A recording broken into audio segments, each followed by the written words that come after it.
Hello everyone, my name is Railgun Gecko and welcome to today's video. When I came back to Destiny 1, one of the first things that was shown by the veteran players was what to look out for on armor. Compared to Destiny 2, Destiny 1 armor is fairly simple, but that doesn't mean it's without its own intricacies. Since most armor guides are approaching 9+ years old, that's a scary thought, I wanted to provide an in-depth explanation on said intricacies. Specifically on armor stats, since the perks are easy enough to understand. Before I go into the overview, I just want to thank everybody for the insane success that last week's video got. Honestly, I was happy that I got 31 views in the first 24 hours, and seeing what it looks like now is just incredible. Thank you so much. I do plan on making more videos, but it's going to be weekly or every other week, because I work and go to college. I'll do what I can. But again, thank you so much for the support.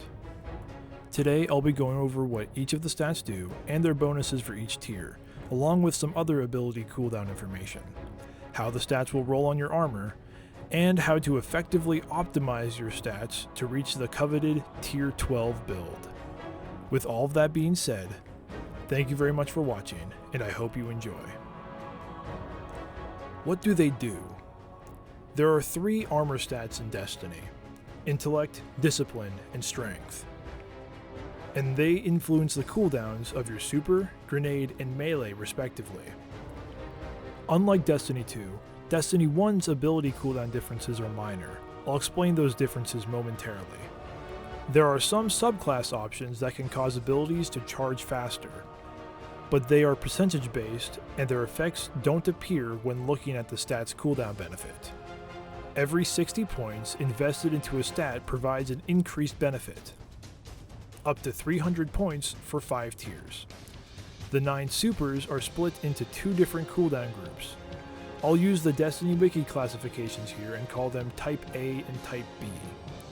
Here are the cooldowns for your supers at each tier of intellect. For Type A supers, which includes Fist of Havoc, Ward of Dawn, Radiance, and Shadow Shot, the base cooldown, or Tier 0, is 5 minutes. Tier 1, 4 minutes and 46 seconds. Tier 2, 4 minutes and 31 seconds. Tier 3, 4 minutes and 15 seconds. Tier 4, 3 minutes and 58 seconds. And Tier 5, 3 minutes and 40 seconds. For Type B supers, which includes Hammer of Soul, Nova Bomb, Storm Trance, Golden Gun, and Arc Blade, the base or Tier 0 cooldown is 5 minutes and 30 seconds. Tier 1, 5 minutes and 14 seconds. Tier 2, 4 minutes and 57 seconds. Tier 3, 4 minutes and 39 seconds. Tier 4, 4 minutes and 20 seconds. Make your jokes here. And finally, Tier 5, which is 4 minutes flat. Grenades and melees have identical cooldown times and benefits from their respective stats, with the exception of Hunter's Throwing Knife and Smoke Bomb. Here are their cooldowns. The base or Tier 0 cooldown is 1 minute flat. Tier 1, 55 seconds. Tier 2, 49 seconds. Tier 3, 42 seconds. Tier 4, 34 seconds. And Tier 5, 25 seconds. The cooldowns for Throwing Knife and Smoke Bomb are, at base or Tier 0, 1 minute and 10 seconds. Tier 1, 1 minute and 4 seconds. Tier 2, 57 seconds. Tier 3, 49 seconds. Tier 4, 40 seconds. And Tier 5, 29 seconds. As mentioned earlier, there are some subclass nodes that affect ability cooldowns. I tested these changes myself, and here are the adjustments. For Titans, Untouchable on Defender reduces Ward of Dawn's cooldown by about 12.5%. On Sunbreaker, Stoke the Forge for the Sunstrike melee reduces its cooldown by about 40%. For Striker, the Overload node for the Stormfist melee reduces its cooldown by about 40% as well. For Hunters, on Gunslinger, the Gunfighter node for Golden Gun reduces its cooldown by about 10%. On Blade Dancer, the Fast Twitch node for Blink Strike reduces its cooldown to 6 seconds, regardless of your strength stat. On Night Stalker, the Predator node reduces Shadow Shot's cooldown by about 10%. For Warlocks, on Stormcaller, Electrostatic Mind reduces your Storm Trance cooldown by about 12.5% when you're near allies. On Sunsinger, the Brimstone node for the Scorch melee reduces its cooldown by about 33%. Voidwalker does not have a passive cooldown reduction due to energy drain being a part of the subclass. With the stats and ability cooldowns explained, we'll go over how stats roll on armor. 7 of your 10 pieces of gear will come with armor stats: your head, arms, chest, and leg armor, class item, ghost, and artifact. And each of these pieces of gear have different potential stat totals. Legendary armor and ghosts will drop with 2 stats with their points randomly distributed.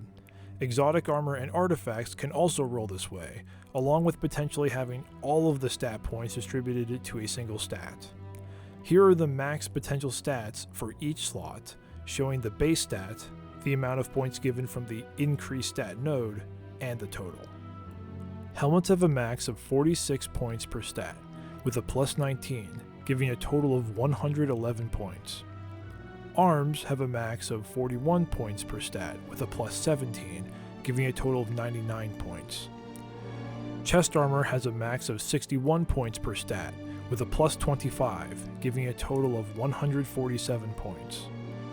Leg armor can roll with 56 points per stat, with a plus 23, giving a total of 135 points.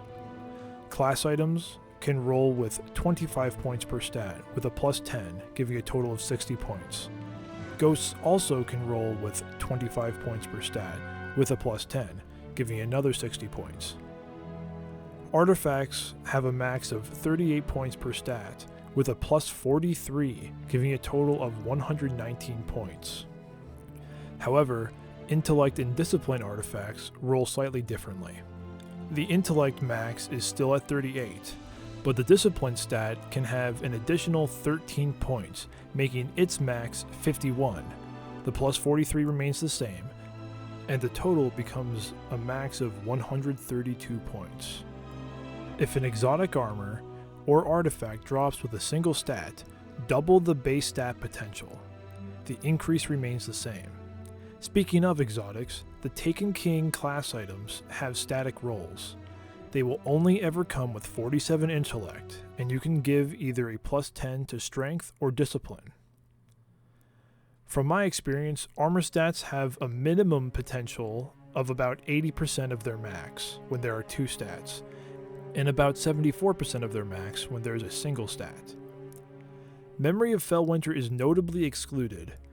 While it can provide incredible stat boosts for discipline and strength, its unique function removes your super, giving you 2 grenade and melee charges in its place, with orb pickups restoring them, thereby completely nullifying your intellect stat. The easiest way to see these percentages is to use Destiny Item Manager, as it will display the percentages automatically. With all of that explained, we can now move on to our next section, how to optimize. First, what do optimized stats look like? When you've taken the time to become fully optimized, you'll become a member of the Tier 12 Club, having properly allocated a total of 720 stat points. There are 2 main ways to do this, with an uncommon third way. First is 552, where any 2 of your stats have Tier 5 benefits and your third stat with Tier 2. Second is 444, where each of your stats have Tier 4 benefits. These are both the standard variations of Tier 12 builds, but the less common third option is 543, where one stat is at Tier 5, another at Tier 4, and the last at Tier 3. I've only ever seen myself running with this stat distribution, so it may not be the most optimal, but it's cool that it's possible. Now that we know what an optimized build looks like, how do we achieve it? This is the easy part.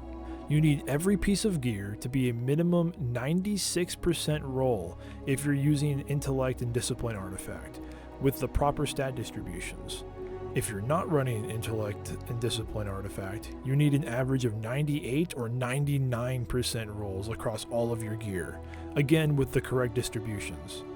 Do yourself a favor and use the intellect and discipline artifact to make this significantly easier.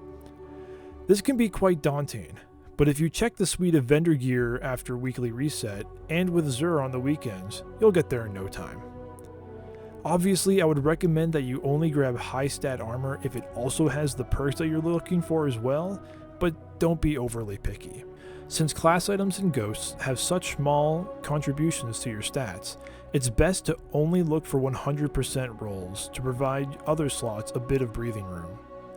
Using glass needles from Xur to re-roll exotic armor is another way to help get high stat exotics. It's more efficient than grinding engrams and hoping that they decrypt into what you want. Just be ready for slot machine antics. Wow, that was a lot of information and a lot of work gathering together. I appreciate it if you stuck it out to the end. I hope this video helps you in your journey through Destiny 1 to become legend.